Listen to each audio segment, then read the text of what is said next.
पुरुषोत्तम भगवान की जय, लक्ष्मीनारायणाय नमः. ओम नमो भगवते वासुदेवाय. जय श्री कृष्ण. राधे कृष्ण. गोपाल कृष्ण.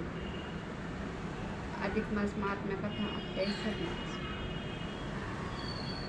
पुरुषोत्तम महात्म्य कथा, ज्याचं नाव आहे पुण्याचं तेज. सुत सांगतात की श्रोते हो, एकदा लक्ष्मीमाते देवीने श्री नारायणांना एक प्रश्न केला की स्वामी, आजपर्यंत आपण मला अधिक मासातल्या स्नान, दान, व्रत, वैकल्य, उपासना, जप, तप यातून प्राप्त होणाऱ्या पुण्याच्या अनेक कथा सांगितल्या आहेत. पण प्रभू, माझ्या मनात अशी एक शंका येतेच की जर ह्या गोष्टी केल्यावर पुण्यपत्र पडतं, तर तसं ह्या गोष्टी केल्या नाहीत किंवा त्यांची निंदा केली, उपहास केला, तर त्याबद्दल शिक्षा, दुःख, क्लेश भोगावे, हे पण भोगावे लागतेच का?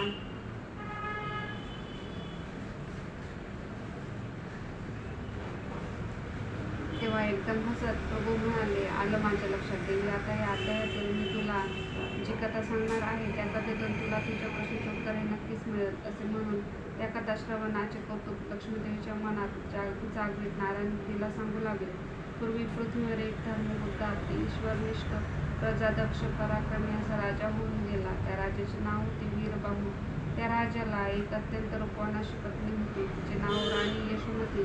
राणीला आपल्या रूपाचा, सौंदर्याचा, श्रीमंत आणि वैभवाचा मोठा गर्व होता. शांत छोकीपणा करायचा, सुख वैभवात रुळायचा, मौज मजा करायचे आणि सुखभोगात रमून जायचे, हे आणि एवढेच त्या यशोमतीला माहीत होते. तिने आपल्या गोड बोलण्याने, रूपसुंदराने राजा वीरबाहू यावर पण मोहिनी घातली होती.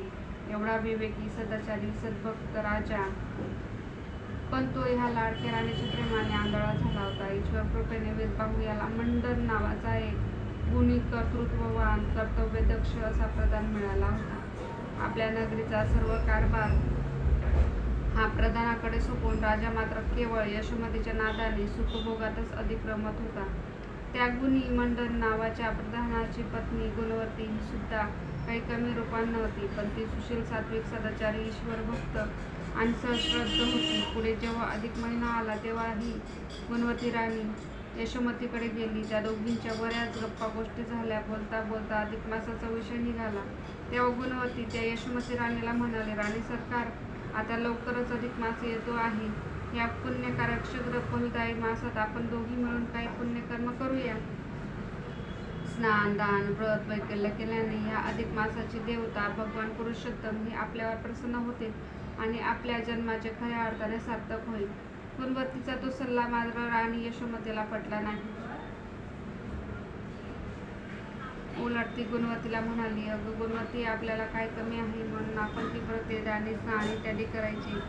आपल्याला सुंदर रूप, सौंदर्य आहे, धनसंपत्ती आहे, राजवैभव आहे, मग आपल्याला त्या अधिकातल्या पुण्याची ती काय गरज आहे? संपत्ती आहे, संतती आहे, प्रेमळपती आहे, सारी सुखे हात जोडून आपल्या पुढे उभे आहेत. मग हे संपत्ती दान करायचे, उपास तापास करायचे, देह कष्ट व्हायचे का आणि कशासाठी? यशोमती राणीने तो अधिक मासाचा केलेला उपास, त्या व्रत, वैकल्य, उपास आणि उपासनेला ठेवलेली नावे, या सर्वांचा गुणवतीला मनोमन खूप राग आला. तिचे ते गर्विष्ठ मस्तवाल शब्द ऐकून प्रधानमंत्री फार अस्वस्थ झाली. आता काहीतरी उलटसुलट बोलण्याच्या नादात आपल्या हातून उगाच एखादा शब्द वाकडा तिकडे जायचा, तेव्हा असे घडू नये म्हणून मनात आलेल्या सात्विक रागावर संयम विवेक जागवीत गुणवती ही काही न बोलता सरळ तेथून निघून गेली. इकडे यशोमती राणीला आपली सरशी झाली असा आणखी एक गर्व झाला. पुढे खरोखरच जेव्हा अधिक मास प्रारंभ झाला तेव्हा पत्नी गुणवती ही सत्य, नित्य स्नान, दान, व्रत, वैकल्य ही मोठ्या निष्ठेने करून आपल्या पदरी पुण्य जोडून लागली. तर राणी यशोमती हिने अधिक मासाचे एकही व्रत केले नाही, स्नान केले नाही, अन्न, वस्त्र, धन यांचे दान केले नाही. इतकेच काय, पण साधी नामस्मरण सारखी सोपी साधी उपासना पण केली नाही. ती सदैव सुख विलासातच लोळत राहिली. उलट ज्या स्त्रिया अशी पुण्यकर्मे करत राणी त्याची अवहेलना, चेष्टा, कुचेष्टा करू लागली आणि अखेर व्हायचे तेच झाले. इकडे अधिक मासातली सर्व व्रत, वैकल्य केली, दाने दिली, स्नाने केली, आरोग्याचे सर्व नियम हे श्रद्धेने पाळले म्हणून गुणवत्तीला सात्विक तेजाची प्राप्ती झाली. तिची अंगकांती उजळली आणि तिच्या मुखकमलावर तेज झळाळू लागले. तर या सर्वांविरुद्ध वागणारी, त्या पुरुषोत्तम मासाची अवहेलना करणारी, पुण्यकर्मांना नावे ठेवणारी, त्यांचा अनादर, कुचेष्टा, निंदा करणारी यशोमती राणी मात्र अनारोग्याला बळी पडली. तिची प्रकृती बिघडली. एका भयानक तापाने तिच्या अंगाचा दाह होऊ लागला. घशाला कोरड पडली, जीभ पांढरी पडली, डोळ्यातले तेज नाहीसे झाले, चेहरा पार काळवंडून गेला आणि राणी अंथरुणाला खिळून पडली. अंगातल्या तापामुळे तिला वारंवार मूर्छा येऊ लागली. ज्यावेळी ही राणीच्या आजारपणाचे वृत्त प्रधान पत्नीला समजले तेव्हा खरे तर माणुसकी, धर्म, आपलेपणा या सर्वांसाठी ती महाराणी यशोमतीला पाहायला, तिची प्रेमाने विचारपूस चौकशी करायला राणीकडे आली. गुणवंती जेव्हा राणीकडे आली तेव्हा गुणवंतीच्या चेहऱ्यावरचे सात्विक तेज, तिची प्रसन्न मुद्रा, काजळे घातल्यासारखे सुंदर डोळे, आरक्त ओठ, चेहऱ्यावरचे स्मितहास्य हे सारे पाहिले आणि राणी यशोमतीला असे वाटले ही प्रधान पत्नी गुणवंती आपल्याला मुद्दाम खिचवण्यासाठी आली आहे. रागाच्या भरात तिने गुणवंतीला नको नको ते बोलून तिच्या व्रत वैकल्याची उपासनेची जप ध्यानाची निंदा करीत तिला आपल्या महलातून हाकलून दिले.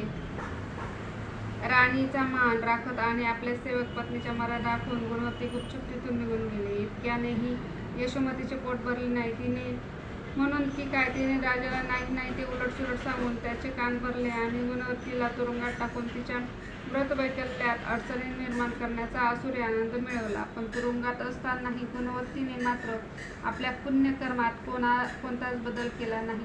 तिने ध्यान, नामस्मरण, चिंतन, भजन हे उपासना मार्ग चालूच ठेवले. त्यामुळे उलट त्यांच्या निष्ठा, भक्ती यात भरच पडली. भक्तीची शक्ती वाढत गेली आणि त्यामुळे तिच्या सात्विक तेजात भरच पडू लागली. पुरुषोत्तमाच्या कृपेने गुणवंती